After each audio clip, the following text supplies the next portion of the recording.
Hello, നമസ്കാരം. ഞാൻ doctor Jayashree, ENT specialist. ENT ഒ പിയിൽ ഒരു ദിവസം തന്നെ പലര് വരാറുണ്ട്. തൊണ്ടയിൽ എന്തോ തടഞ്ഞിരിക്കുന്നു, ഗുളിക വിഴുങ്ങിയിട്ട് അവിടെ പറ്റിയിരിക്കുന്ന പോലെ തോന്നുന്നു, ഉമിനീരിറക്കി നോക്കുമ്പോൾ തടസ്സമുണ്ട്. പക്ഷേ ഇവരൊക്കെ ഭക്ഷണം കഴിക്കുന്നുണ്ട്. ചിലർക്കൊക്കെ ഭക്ഷണം കഴിക്കുമ്പോൾ ഈ അസ്വസ്ഥത മാറാറുമുണ്ട്. എന്തുകൊണ്ടാണ്? അത് ഏറ്റവും കോമൺ ആയിട്ട് കാണുന്ന 2-3 കാര്യങ്ങൾ ഞാൻ പറയാം. അതിന് എന്ത് വീട്ടിൽ നമുക്ക് ചെയ്യാൻ പറ്റും എന്നുള്ളത്. സാധാരണയായിട്ട് ഈ തടസ്സം തോന്നുന്നവരിൽ ഏറിയ പേരിലും LPRD എന്ന ലരിഞ്ചോ ഫരിഞ്ചൽ റിഫ്ലക്സ് ഡിസോർഡർ എന്ന അസുഖത്തിന് കാണാറുണ്ട്. എന്താണ് ലരിഞ്ചോ ഫരിഞ്ചൽ റിഫ്ലക്സ് ഡിസോർഡർ? പറയാം. സാധാരണ നമ്മൾ ഭക്ഷണം കഴിക്കുമ്പോൾ വായിൽ നിന്ന് അന്നനാളത്തിലേക്കും അന്നനാളത്തിൽ നിന്ന് ആമാശയത്തിലേക്കും പോകും. അന്നനാളത്തിന് ആമാശയത്തിൽ നിന്ന് വേർതിരിക്കുന്ന ഒരു മസിൽ കൊണ്ടുള്ള ഒരു വാൽവുണ്ട്, വാൽവ് പോലെ. അതിന് നമ്മൾ സ്ഫിങ്ക്റ്റർ എന്നാണ് പറയുന്നത്. വാൽവ് എന്ന് പറയുമ്പോൾ നമുക്കറിയാമല്ലോ, അത് ഒരു വശത്തേക്ക് മാത്രമേ സാധനങ്ങളെ കയറ്റി വിടുകയുള്ളൂ. അതുപോലെ ഈ ആമാശയത്തിനും അന്നനാളത്തിനും ഇടയ്ക്കുള്ള സ്ഫിങ്ക്റ്ററും അന്നനാളത്തിൽ നിന്ന് ആമാശയത്തിലേക്ക് പോകാൻ വേണ്ടി മാത്രമാണ്. എന്നാൽ ചില കണ്ടീഷനുകളിൽ, ചില രോഗങ്ങൾ അന്നവസരത്തിൽ തുറക്കും.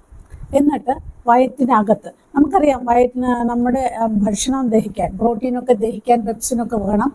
ആ നമ്മുടെ ഭക്ഷണം ദഹിക്കാൻ വേണ്ടി ആമാശയത്തിനകത്ത് ആമാശയത്തിലെ ഗ്രന്ഥികൾ ഗാസ്ട്രിക് ജ്യൂസ് ഉൽപ്പാദിപ്പിക്കുന്നുണ്ട്. ആ ഗാസ്ട്രിക് ജ്യൂസിൻ്റെ ഒരു ഘടകമാണ് ഹൈഡ്രോക്ലോറിക് ആസിഡ്.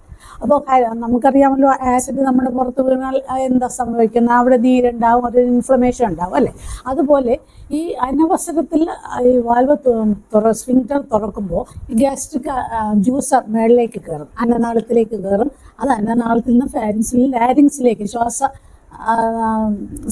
ശ്വാസനാളത്തിലേക്ക്. അപ്പോൾ ആസിഡ് എവിടെ ആയാലും ആ മ്യൂക്കോസയിൽ, അന്നനാളത്തിലെ മ്യൂക്കോസയിലും ഫാരിങ്സിലും ലാരിങ്സിലും ലാരിഞ്ചൽ മ്യൂക്കോസയിലും എല്ലാം അത് ഒരു ഇൻഫ്ലമേഷൻ ഉണ്ടാക്കും. ആ ഇൻഫ്ലമേഷനാണ് നമുക്ക് പറ്റിപ്പിടിച്ചിരിക്കുന്നു, തടയുന്നു എന്ന് തോന്നിക്കുന്നത്. ഇത് സാധാരണ കാണുന്നത് ഹയറ്റസ് ഹെർണിയ പോലുള്ള അസുഖങ്ങളിൽ വരാറുണ്ട്. പിന്നെ ഗർഭിണികൾക്ക് വയറ്റിൽ പ്രഷർ കൂടുതലായതുകൊണ്ട് ഈ ജ്യൂസ് മേളിലേക്ക് കയറാം. അതേപോലെ പൊണ്ണത്തടിയുള്ളവരിൽ, അതുപോലെ തന്നെ അമിതമായി ഭക്ഷണം കഴിക്കുന്നവരിൽ, പ്രായമായവരിൽ. പ്രായമാകുമ്പോൾ നമ്മുടെ മസിൽ കുറയുന്നതനുസരിച്ച് നമ്മുടെ സ്ഫിങ്ക്റ്ററും റിലാക്സ് ചെയ്യും.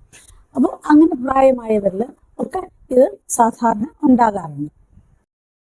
വേറൊരു കണ്ടീഷൻ എന്ന് പറയുന്നത്, നമ്മുടെ മനസ്സിന് ടെൻഷൻ, എന്തെങ്കിലും കാര്യങ്ങളിൽ നമ്മളിങ്ങനെ സ്ട്രെസ്ഡ് ആയിരിക്കുന്നു, ടെൻഷൻ ആയിരിക്കുന്നു. അപ്പോൾ മനസ്സിൻ്റെ പിരിമുറുക്കം നമ്മൾ ഭക്ഷണം വിഴുങ്ങാൻ ഉപകരിക്കുന്ന നമ്മുടെ തൊണ്ടയിലെ ഏറ്റവും പ്രധാനപ്പെട്ട ഏറ്റവും ചെറിയ ആയ ഒരു മസിലുണ്ട്, ക്രിക്കോഫെറിഞ്ചസ് എന്നുള്ള പേര്. ആ ക്രിക്കോഫെറിഞ്ചസ് മസിലിനും അതുപോലെ തന്നെ അതിൻ്റെ പുറകെയുള്ള പോസ്റ്റീരിയർ കൺസ്ട്രക്റ്റർ മസിലിനും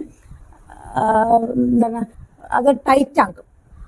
അങ്ങനെ ക്രിക്കോഫെറിഞ്ചൽ മസിൽ നമുക്ക് പടത്തിൽ കാണാമല്ലോ, അതിങ്ങനെ ഒരു റിങ് പോലെയാണ്. അപ്പോൾ അതിൻ്റെ ടൈറ്റ്നെസ്സും നമുക്ക് തൊണ്ടയ്ക്ക് ഇരിക്കുന്നു എന്നുള്ളൊരു ഫീലിംഗ് വരാം.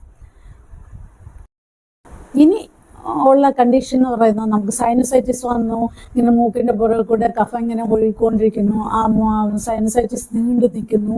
അങ്ങനെ കുറേ കാലം ഇങ്ങനെ മൂക്കിൻ്റെ പുറകെ കൂടെ തൊണ്ടയിൽ കൂടെ ആ സെക്രീഷൻ പോവുകയാണെങ്കിൽ, സെക്രീഷനായി മ്യൂക്കോസ ഇൻഫ്ലെയിം ചെയ്ത് മ്യൂക്കോസയുടെ അടിയിലുള്ള മസിലിനെ അത് ടൈറ്റ് ആകും. അതും ഒരു കാരണമാണ്. ഇത് കൂടാതെ മറ്റ് സീരിയസ് ആയിട്ടുള്ള പല ഡിസോർഡേഴ്സും ഉണ്ട്. ഇപ്പോൾ ഫാരിങ്സിലോ ലാരിങ്സിലോ ഏതെങ്കിലും ട്യൂമർ, തൈറോയിഡിൻ്റെ ഉൾഭാഗത്തുള്ള നോഡ്സ് ഉള്ള ട്യൂമേഴ്സ്, അത് മൂലമൊക്കെയുള്ള നോഡ്സ്, ഇതൊക്കെ ഉണ്ടാക്കാം. ഹയറ്റസ് ഹെർണിയ വേറൊരു കാര്യമാണ്. അപ്പോൾ ഈ തൊണ്ടയ്ക്ക് ഇരിക്കുന്നു എന്നുള്ളത് നമ്മുടെ വീട്ടിൽ എന്ത് ചെയ്യാമെന്ന് ഞാൻ പറയാം. അതൊക്കെ ചെയ്ത് നോക്കിയാലും മാറിയില്ലെങ്കിൽ തീർച്ചയായിട്ടും നമുക്ക് അടുത്തുള്ള ENT സ്പെഷ്യലിസ്റ്റിനെ കാണിക്കണം. അപ്പോൾ നമുക്ക് വീട്ടിൽ എന്ത് ചെയ്യാൻ പറ്റും? ഇനി തൊണ്ടയ്ക്ക് ഇരിക്കുന്നു എന്ന് ഫീലിംഗ് വരുമ്പോൾ ചെറിയ ചൂടോടെ കുടിക്കുന്ന ഏതെങ്കിലും വെള്ളം ചെറിയ ചൂടോടെ സിപ്പായിട്ട് കുറച്ചായിട്ട് വിഴുങ്ങുക. അപ്പോൾ ആ തൊണ്ടയ്ക്ക് ഇരിക്കുന്നത് സാധാരണ മാറി കിട്ടാറുണ്ട്. അതിനേക്കാളും പ്രധാനം നമുക്ക് ഗ്യാസ്ട്രിക് സെക്രീഷൻ ആണല്ലോ അത് ഉണ്ടാക്കാനൊരു കാര്യം. അപ്പോൾ എരിവ് പുളി ഒഴിവാക്കുക. എരിവും പുളിയുള്ള ഭക്ഷണം കഴിച്ചു കഴിഞ്ഞാൽ തീർച്ചയായിട്ടും ഗ്യാസ്ട്രിക് സെക്രീഷൻ കൂടും, അതുപോലെ തന്നെ വിശന്നിരിക്കുമ്പോൾ. ഇത് രണ്ടും ഒഴിവാക്കുക. ഭക്ഷണം കഴിച്ചാൽ ഒരു 2.5 മണിക്കൂർ കഴിഞ്ഞ് മാത്രമേ കിടക്കാവുള്ളൂ. അതുപോലെ തന്നെ ഭക്ഷണം കഴിച്ച ഉടനെ കുനിഞ്ഞൊന്നെടുക്കാനും എടുക്കാതിരിക്കാനും നല്ലത്. ചെയ്യാവുന്നുള്ള ഫസ്റ്റ് എയ്ഡ് ചെയ്ത് നോക്കിയാൽ ആ തൊണ്ടയ്ക്ക് ഇരിക്കുന്നു എന്നുള്ള ഫീലിംഗ് മാറിയില്ലെന്നാണ് ഉണ്ടെങ്കിൽ വീണ്ടും വൈകിക്കരുത്. അടുത്തുള്ള ENT സ്പെഷ്യലിസ്റ്റിനെ കൺസൾട്ട് ചെയ്യുക. ഡോക്ടർ തീർച്ചയായിട്ടും വീഡിയോ ലാരിംഗോസ്കോപ്പി ചെയ്തിട്ട് അതിനകത്ത് ലാരിങ്സിലോ ഫാരിങ്സിലോ എന്തെങ്കിലും ട്യൂമറോ അൾസറോ മറ്റെന്തെങ്കിലും പ്രശ്നങ്ങളോ ഉണ്ടോ എന്നുള്ളത് പരിശോധിക്കുകയും അതില്ല അല്ലെങ്കിൽ ഉണ്ട് എന്നൊരു തീർച്ചപ്പെടുത്തലുണ്ടാകും. അതിന് വേണ്ട കാര്യങ്ങളോട് ചെയ്യുകയും ചെയ്യും. അതുകൊണ്ട് നമ്മൾ സമയം കളയരുത്. Thank you for patient watching. ഇനിയും കാണാം വേറൊരു ആരോഗ്യ പ്രശ്നമായി.